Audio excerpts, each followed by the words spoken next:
Hey guys, welcome back to the channel. If you are applying for college very soon, then it's really important that you write a strong essay. So in this video, we're going to be talking about mistakes that you want to avoid as you construct a personal statement.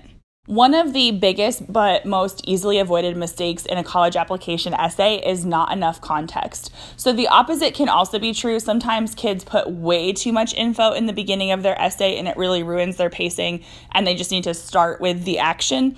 But in a lot of cases, it's really jarring to read people's essays because as a reader who doesn't know the person writing the essay, you actually don't know certain things that you need to know. So one way to fix this quite easily is to put in what I call time frame markers. And so basically that would be things like in 2014 or when I was 12.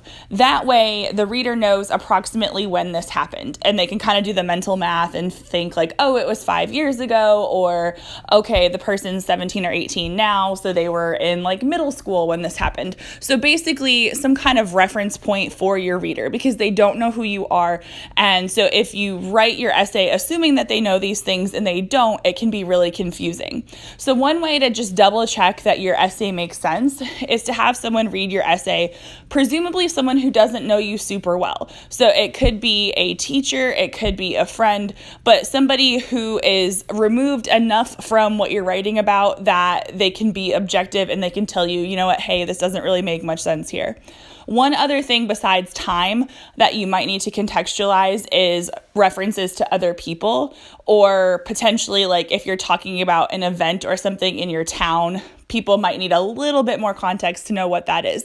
So names are important, but you don't need a ton of backstory and description. You just need enough information for your reader to be able to read your essay and understand it, because the heart of your essay should be about what's important to you and perhaps how you've grown or changed. So you don't want to bog it down with too many unnecessary details, but at the same time, you don't want your essay to be void of those details that your reader needs.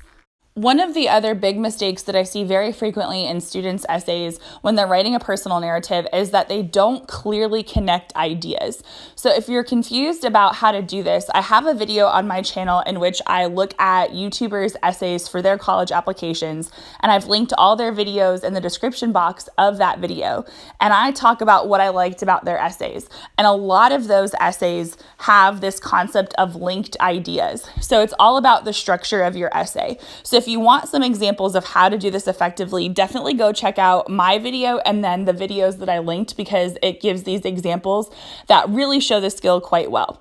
So basically what I mean by linking ideas is that let's say you introduce a topic at the beginning of your essay and then you transition into something else.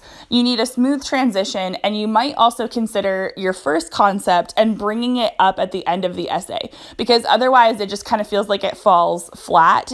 And so sometimes essays that come, shall we say, full circle actually have a very positive reading experience for the reader. So you want to make sure that you're not just like throwing an idea or a concept or an experience out there and not developing it, not letting it come to fruition. So it is okay to kind of tackle two different related topics in your essay. A lot of times students will talk about how one experience led them to realize something else. And so there's two different things going on. That's totally okay, but you want to make sure that your transitions work really well so that your reader basically just doesn't get lost. So it's really important that if you're tackling a couple big ideas in one essay, that you connect them very smoothly. A college application essay is a personal narrative. So as the name suggests, it does have to be personal, as in it has to be about who you are as a person. Now, it's possible to overshare and to get too personal. One of the ways I see this done very frequently is that students try to talk about some of the bad things that they've done or negative experiences that they've had as a means of showing how they've conquered adversity or how they've changed who they are and how they've reshaped their character. Now, that kind of positive change can be a very heartwarming narrative, but the problem with a lot of those essays where it's oversharing information information and just too personal is that oftentimes students don't have the right proportions. So the essay focuses too much on the negatives and not the act of overcoming them or not the change that has been made. So there are certain topics that you just want to be a little bit cautious of including in your essay. It's not that you can't include them, but you want to be really conscientious of what story you're actually telling, because when students start writing about partying or maybe doing illicit activity and then they're trying to show that they've changed, the thing that usually sticks out in the reader's mind is the negative stuff at the beginning of the essay. So just be really careful about how you frame yourself in those types of essays if that's the angle that you want to go for. Now, the opposite can also be true. So it's really important that your essay is not too impersonal. You want to make sure that your essay sounds like who you are. You don't want it to be something that could have been written by somebody else. You don't want it to be too plain. You want to make sure that you are presenting yourself not just as a good student, but a good citizen, someone who is thoughtful and reflective and has ideas, and basically someone that they would want to admit into that college. The different elements of a college application allow for a very complete picture of who you are. So you don't want to take information that is meant to be on your resume and try to include it in your personal narrative. A personal narrative is a story. It's a piece of creative nonfiction. So it is the way for colleges to hear your voice and hear about who you are and what you've thought about beyond what you've done in the classroom.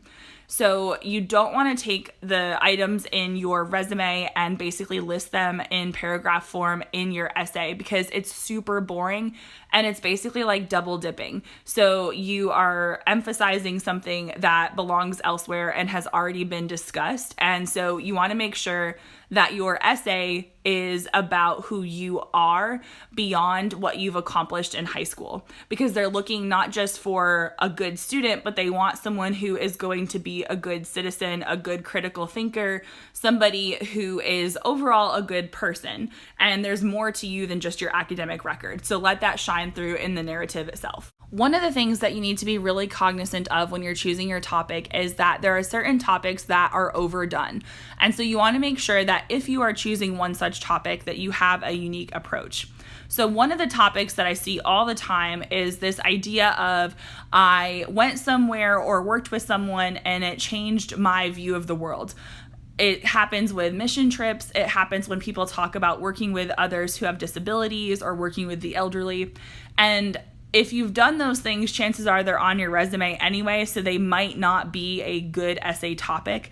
But sometimes those essays feel really fake. So if you're talking about something that you've done that has longevity, like maybe you were part of Best Buddies for 3 years, to me, that is much more of a credible thing to write about than a 1-week mission trip. I don't mean to demean mission work, but it was 1 week of your life. So it is possible that a single day or a single experience can spark thought and can spark reflection. But at the same time, lots of kids write about mission trips or service work.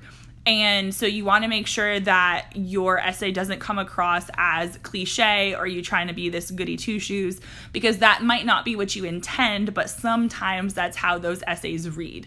Another really common generic topic is I was part of a team and we were struggling, but I stepped up as a leader and we worked it all out and won.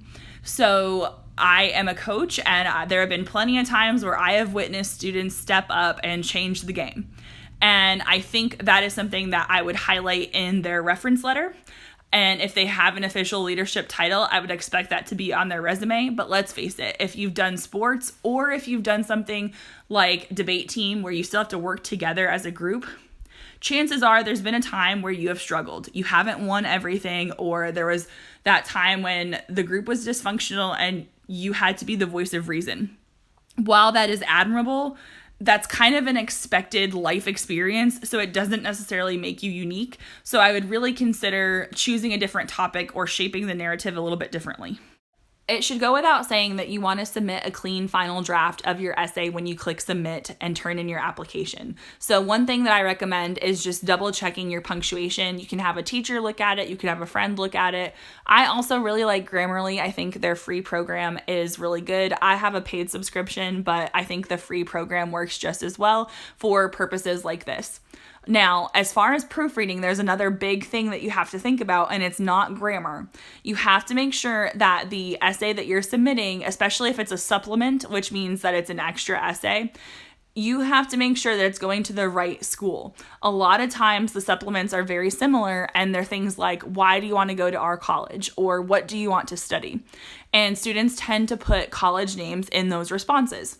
So what you want to make sure of is that you're not submitting something to Dartmouth that says Cornell or any of the schools. You don't want to send the wrong school, the wrong supplement, because it looks bad, it looks careless, and it's actually probably really embarrassing. Does it happen? Yes. Does it happen frequently? Absolutely, because kids are copying and pasting. You just want to make sure that you don't have that oversight. Thank you guys so much for watching. I hope this video was helpful as far as clarifying mistakes that students sometimes make in their college application essays and how to avoid them. My hope is that if you are applying to college in the near future, that you're really confident in the essay that you submit. And so if you are interested in other tips about the college application process, especially the essay, then please don't forget to check out some of the other videos on my channel. I have a whole playlist about college readiness, and I would love it if you would send those videos a little bit of love as well. So until next time, guys, happy writing.